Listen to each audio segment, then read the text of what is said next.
nga guys yung part 3 ng Brookhaven RP. Ayan na guys.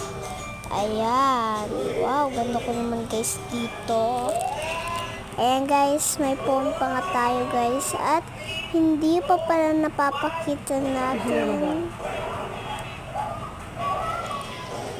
Ayan guys, may pera tayo. Kaso ano tayo, gusto ko maglaro. Tara na guys, laro tayo. Boom! Oh, guys, ubos na yung pera ko guys. Ayan na, kumunta na, magbabait na lang tayo guys.